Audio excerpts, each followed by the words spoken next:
तो दोस्तों आज हम आपके लिए फिर एक वीडियो लेके आए हैं कि स्टेप बाय स्टेप कंस्ट्रक्शन कैसे एक घर का होना चाहिए। तो इस वीडियो की चलिए आइए शुरुआत करते हैं।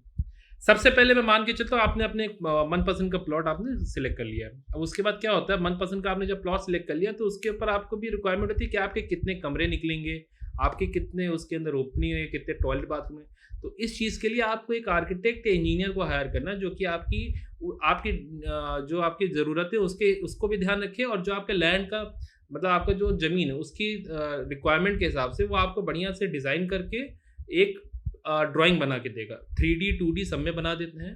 तो थोड़ा-सा खर्चा होता है, लेकिन एक उसको हायर करके आप एक अच्छी ड्राइंग सबसे पहले एक बनवाइए। ड्राइंग होना बहुत ज़रूरी होता है एक घर बनने में।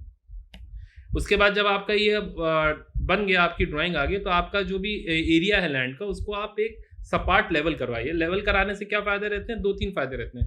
एक तो वहाँ पे जितनी भी गंदगी होती है वो साफ़ हो जाती है। दूसरा क्या रहता है, आपको वहाँ पे इसके बाद वाला जो अगला स्टेप होगा कि वो लेआउट कराना, तो उसके लिए काम आसान हो जाता है। और वैसे भी कोई भी काम कराने चलते हैं तो उस लैंड को आप लेवल करवाते ही करवाते हैं। अच्छा, आपका जब एक बार ये लैंड लेवल हो गया तो उसके बाद आपका जो भी कंसल्टिंग इंजीनियर है उसको एक बार बुला लीजिए। उसके साथ मिलके आप जैसे आप ड्राइंग देखते हैं पूरा उसका लेआउट करिए, कहाँ आपके कॉलम आने हैं, कहाँ आपका फुटिंग आएगी, उस सब का लेआउट कराना बहुत ज़रूरी है। लेआउट जो भी आपका ड्राइंग में वो आपका ज़मीन पे भी उतरना चाहिए, वो उतर जाए एक बार। फिर उसके बाद क्या करना है आपको, इसकी खुदाई चालू करवा देनी है। एक बार आपका खुदाई जो होगी 4 से 5 फीट 5-6 फीट जैसा भी ड्राइंग में दिया हो उस हिसाब से हो जाएगी। फिर वो खुदाई आप जब करवा देंगे तो नीचे में आपको क्या करना है, पीसीसी की एक लेयर करनी है। पीसीसी का 75 एमएम की पीसीसी होती है। गिट्टी और ऊपर गिट्टी बालू मिलाकर, गिट्टी बालू और सीमेंट मिला करके वो बनता है पीसीसी का एक लेयर होता है, जो कि आप पीसीसी क्यों करते हैं, ताकि आपका जो नीचे का सरफेस है, आपका जो मिट्टी का सरफेस है वो आपका जो कॉलम का फुटिंग रहेगा उसको, उन दोनों को अलग करता है वो। तो पीसीसी कराइए, फिर उसका सरिया बनता है। सरिया बन के कॉलम खड़ा होगा शटरिंग करके, उसकी कंक्रीट होगी जैसा कि आप इस इमेज में देख सकते हैं। फिर आपका क्या हुआ, आपने कंक्रीट कर ली उसकी। फिर उसके बाद क्या होता है, उसके अंदर स्टार्टर डलवा करके उसके पेडिस्टल में बोलूँ तो कॉलम आपको क्या करना है, ग्राउंड लेवल तक लाना है। आप नीचे चले गए 5-6 फीट तक, आपका प्लिंथ लेवल है, प्लिंथ या ग्राउंड लेवल बोल लीजिए, ग्राउंड लेवल तक आपको वो कॉलम की कास्टिंग करके लाना है। एक बार वहाँ तक आ गए, फिर क्या करेंगे, फिर आपको क्या करना है, उस जो भी आपने गड्ढे किए उसकी आपको बैक फिलिंग मतलब उसको आपको वापस भर देना है। अच्छा, भरते समय आपको एक चीज़ ध्यान रखनी है, भरने के बाद ऐसा नहीं कि आपने सीधा भर दिया और छोड़ दिया ना, उसका आपको कॉम्पैक्शन भी करना है। कॉम्पैक्शन क्या होता है? कॉम्पैक्शन मतलब होता है कि मिट्टी जैसे-जैसे भरती जा रही है उसको बढ़िया से दबनी चाहिए मिट्टी। ऐसा ना हो कि पता चला बाद में पानी पड़ रहा है या कुछ हो रहा है तो वो बैठ जा रही है, बैठना नहीं है। इसके लिए क्या ना, धुरमुट रहो, अगर आपके पास प्लेट कॉम्पैक्टर या मिनी रोलर मिल जाए तो वेरी गुड, नहीं होता तो सिंपल एक धुरमुट जैसे आप इसमें देख सकते हैं, प्लेट कॉम्पैक्टर इसको कहते हैं। तो अभी क्या, उसको बढ़िया से दबाना मिट्टी को। तो एक बार उसको लेयर बाय लेयर 300-400 की लेयर भर लिया, नहीं तो एक साथ भी भर के उसको बढ़िया से पानी छोड़ के उसको दबाना है। मिट्टी एक बार दब गई, बैठ गई, फिर उसके बाद आपको क्या करना है, अपनी प्लिंथ बीम क्या होती है, एक जो भी आपके पेडिस्टल आए हैं, जो अलग-अलग आपके मान लीजिए कॉलम अलग-अलग गए हैं, 10 कॉलम मान ले रहा हूँ, तो उन 10 कॉलम को बाँधे रखने के लिए प्लिंथ लेवल क्या होता है, जो आपका रोड का, जो आपका बिल्डिंग का वो लेवल जिससे कि नीचे का मतलब नीचे का जो फुटिंग वगैरह होगी वो अलग हो जाता है, और उसके बाद से आपका ज़मीन जो आपकी फ्लोरिंग रहेगी उसका लेवल स्टार्ट हो जाएगा। तो उसको हम प्लिंथ लेवल आमतौर पे क्या होता है, 450 एमएम मतलब 450 एमएम जो होता है वो रोड लेवल से ऊपर रखते हैं आमतौर पे। तो बाकी जैसा आपका ड्राइंग में दिया उस हिसाब से आप प्लिंथ लेवल की जो दिया है उसकी प्लिंथ बीम की आप कास्टिंग करा दीजिए। अच्छा, अभी क्या होगा, प्लिंथ जो आपका ग्राउंड लेवल होगा, प्लिंथ लेवल जो रहेगा, दोनों के बीच में अंतर होगा, ठीक है? तो जो उस अंतर के बीच में आपको क्या करना है, ब्रिक वर्क करा लेना, ताकि आपकी जो बीम है, बीम अपने लोड से बैठे नहीं, उसको एक सपोर्ट मिल जाए। और दूसरा क्या होगा, ये आपको जगह मिल जाएगी, ताकि इसके अंदर भी आपको फिर जगह मिल जाएगी, ताकि आप इसके अंदर भी अपना जो और मटेरियल है वो भर के इसको भी एक जैसे पहले कॉम्पैक्शन किया था वैसे इसमें भी कॉम्पैक्शन करना है। ऐसा कॉम्पैक्शन करने के बाद, ताकि क्योंकि इसी पे आपकी फ्लोरिंग रहेगी, इसी पे अगर आप नहीं करेंगे तो क्या होता है, फ्लोरिंग के बैठने का भी चांस रहता है। तो एक बार आपने बढ़िया कॉम्पैक्शन करके इसको भी लेवल कर लिया, फिर इसके बाद आप जो है अपना एक इसके ऊपर डैम्प प्रूफ कोर्स होता है। डैम्प प्रूफ कोर्स क्या है, मतलब एक वाटर प्रूफिंग का लेयर होती है, 75 एमएम की आपकी वो डलेगी कंक्रीट के लिए। इसमें वाटर प्रूफिंग केमिकल मिला देंगे, तो इससे क्या होगा, जो नीचे से सीलन होती है वो नहीं आएगी आपके। जैसे आप देखते हो कहीं घरों में भुरली लग जाती है या पुट्टी छोड़ने लगता है नीचे से, फिर उसका बाद में क्या होता है लोग उखाड़ के उसको करते हैं, तो ऐसा आपके घर में ना हो। तो इसके लिए आपको इसके ऊपर एक डैम प्रूफ कोर्स लगवाना बहुत ज़रूरी है। आपकी जो भी प्लिंथ बीम की हुई है उसके ऊपर एक डैम प्रूफ कोर्स आप करवा लीजिए। अब आपका डैम प्रूफ कोर्स हो गया, आपका भराई होगी, सब कुछ हो गया। अब इसके बाद क्या करिए, कॉलम जो है आपकी, जो जहाँ जहाँ कॉलम आ रहे हैं, कॉलम की शटरिंग करवाइए। शटरिंग करा के उसकी जो आपका छत का लेवल है, छत के मतलब जो बीम का बॉटम है उसके लेवल तक कास्टिंग करा दीजिए। अच्छा, कॉलम कास्टिंग के समय जो है आप बीच बीच में इंजीनियर का राउंड मरवाते रहिए, ताकि वो ये देखे कि जो मिस्त्री है वो सही से काम कर रहा है कि नहीं कर रहा है, जो ठेकेदार है वो सही से काम कर रहा है कि नहीं कर रहा है। ये बहुत ज़रूरी होता है। तो ऐसे में आप कॉलम जो है अपने जितने भी हैं उनको उस लेवल तक कास्टिंग करा लीजिए। आपका कास्टिंग होगी, कॉलम कॉलम आपके आ गए उस लेवल तक। फिर उसके बाद आप क्या कि बीच में ब्रिक वर्क का भी स्टार्ट करा सकते हैं। ब्रिक वर्क कैसे कराना है, कॉलम पे प्रॉपर हैकिंग मरवानी है। ब्रिक को जो है, ब्रिक को पानी में भिगो के रखना है। 1 ग्लास ब्रिक में मान के चलो आप करा रहे हैं उससे, उसको पानी में भिगो के रखना। फिर उसका लेआउट, पहले ब्रिक वर्क से भी पहले क्या होता है, लेआउट होता है, तो आपको उसका लेआउट करा लेना है। लेआउट कराने के बाद आपको अपना जैसे जैसे ब्रिक वर्क का आपका है, जैसे एक्सटर्नल वॉल पे 230 mm का करते हैं या 9 इंची का, अंदर में 4 इंची का करते हैं, उस हिसाब से आपको अपना ब्रिक वर्क स्टार्ट करा देना।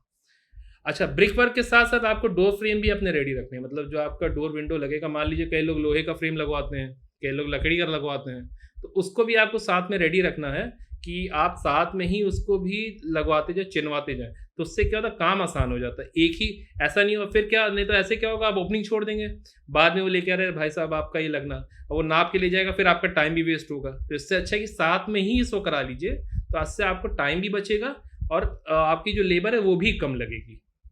फिर आपका डोर, तो अब आपका डोर फ्रेम हो गया। अब आपने जो इसकी ऊंचाई थी उस लेवल, अब इसके बाद क्या करना है, लिंटल। लिंटल क्या होता है, जो भी अपना ओपनिंग होती है डोर विंडो की, उसके ऊपर में हम लोग ये एक अलग से कंक्रीट का बेंड या कंक्रीट की एक मान लीजिए बीम की देते हैं, ताकि जो ऊपर का लोड है वो बगल के कॉलमों में ट्रांसफर हो जाए, और जो हमारा फ्रेम लगा है फ्रेम के ऊपर डायरेक्ट लोड ना आए इसका। तो इससे क्या होता है, फ्रेम हमारा एक तो बकल और मतलब झुकने से बच जाता है, दूसरा क्या होता है, एक सेफ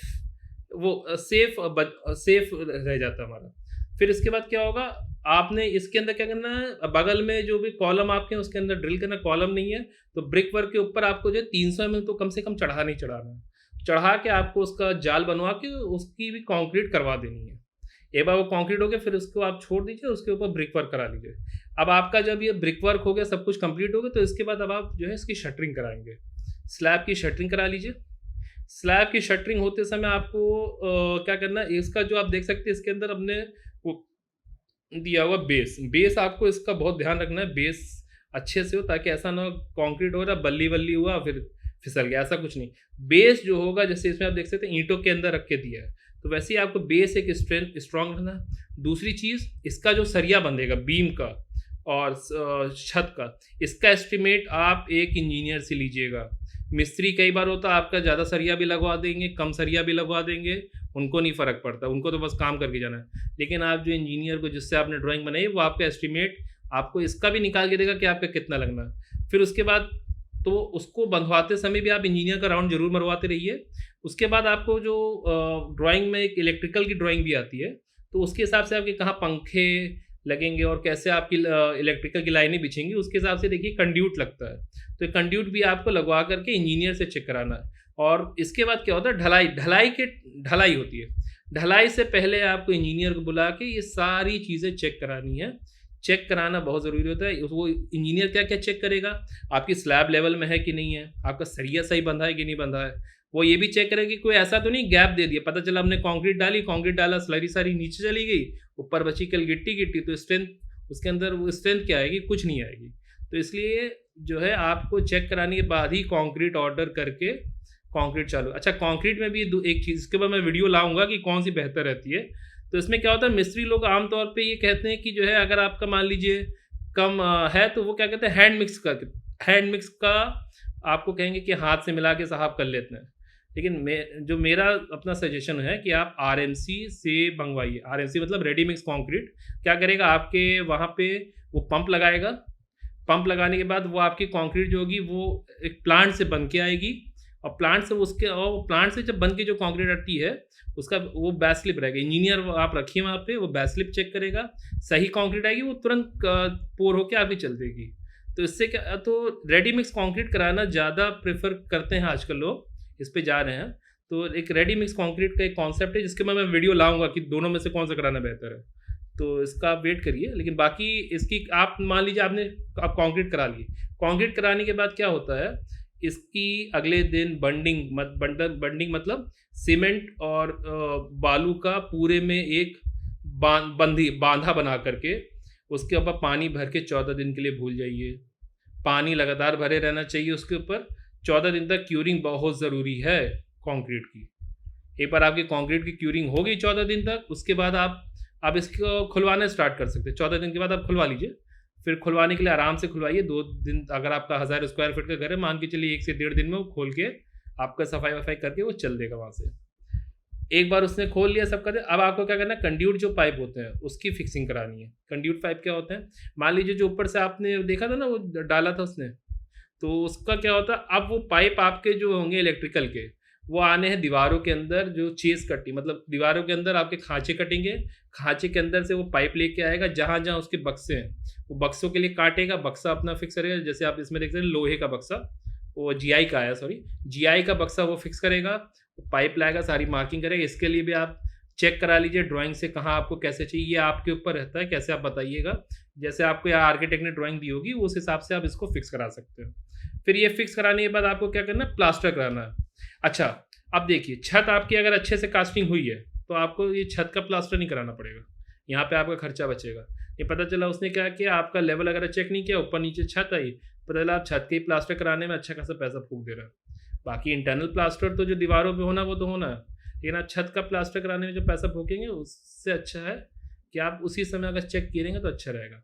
बाकी अंदर के प्लास्टर में क्या आपको क्या चेक करना है, उसमें आपको ध्यान ये देना है कि जो भी आपका 1:4 या 1:6 का रेशियो जो भी दिया है उसकी मिक्सिंग अच्छे से हो। सीमेंट और जो आपका बालू है उसको बढ़िया से मिक्स कर रहा है कि नहीं मिस्त्री। कई बार क्या करते हैं, सीमेंट कम मिलाते हैं, बालू ज़्यादा, ताकि इनका वो हो जाए। बाद में क्या होगा, वो आप जब हाथ से देखेंगे ना तो झरेगा, ऐसे ऐसे मारिएगा तो झरता है, वो चीज़ नहीं होनी चाहिए। और दूसरा क्या है कि इसकी भी 7 दिन तक क्यूरिंग जरूरी है। जो प्लास्टर कराइएगा, प्लास्टर कराने में आपको छोड़ देनी है वो दीवार को 7 दिन तक, उसके ऊपर सुबह शाम पानी मारना है, नहीं तो क्या होगा वो झड़ने लगेगी। तो इसके लिए आपका क्यूरिंग एक बार होगी, आपका सब कुछ हो गया। इसके बाद आपका एक्सटर्नल, अच्छा इंटरनल चल रहा है तो आप एक्सटर्नल भी साथ साथ कराते रहिए।